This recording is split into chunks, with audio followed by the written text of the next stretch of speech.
আবাসন খাতের উদ্যোক্তাদের সংগঠন রিহ্যাবের পরিচালক পদে নির্বাচিত হয়েছেন টেরানোভা ডেভেলপমেন্টস লিমিটেডের ব্যবস্থাপনা পরিচালক এবং ২১ টেলিভিশনের ভাইস চেয়ারম্যান ও ব্যবস্থাপনা পরিচালক তাসনোভা মাহবুব সালাম।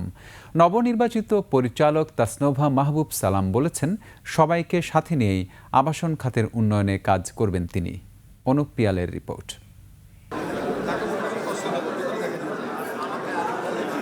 শনিবার সকাল 10:30 থেকে শুরু হয়ে বিকাল 4:30 পর্যন্ত সুষ্ঠু এবং স্বচ্ছভাবে একটানা চলে রিহ্যাব নির্বাচন 2026 ও 2028-এর ভোট গ্রহণ। রাত 11:30টার দিকে ফলাফল ঘোষণা করেন নির্বাচন কমিশনার।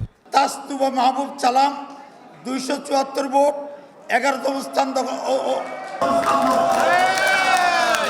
নির্বাচনে ঢাকা অঞ্চল থেকে পরিচালক পদে 274 ভোট পেয়ে বিজয়ী হয়েছেন টেরানোভা ডেভেলপমেন্টস লিমিটেডের ব্যবস্থাপনা পরিচালক এবং 21 টেলিভিশনের ভাইস চেয়ারম্যান ও ব্যবস্থাপনা পরিচালক তাসনোভা মাহবুব সালাম।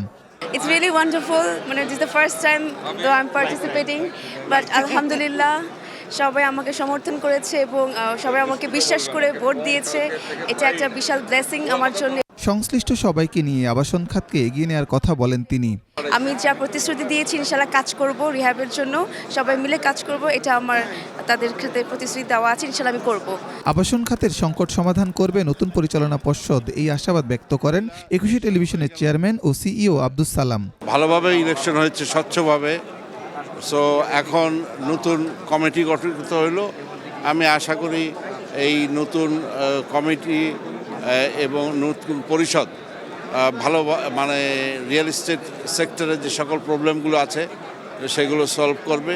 কারণ ঢাকা মেগা সিটি, এখানে আবাসনের অনেক প্রবলেম আছে। সো আশা করি এগুলো তারা দেখবে। এবং এখানে আরেকটা বিষয় হচ্ছে যে এখানে প্রচুর কর্মসংস্থানের স্কোপ আছে। সো রিয়েল এস্টেট ব্যবসাটা যদি ভালো করা যায় এবং যদি গভর্নমেন্টের সহায়তা থাকে, নীতি সহায়তা, তাহলে এই সেক্টরে অনেক কর্মসংস্থান করা সম্ভব। রিহ্যাব নির্বাচনে ঢাকা অঞ্চলের 20টি পরিচালক পদের মধ্যে 11টিতে জয় পেয়েছে আবাসন ব্যবসায়ী ঐক্য পরিষদ।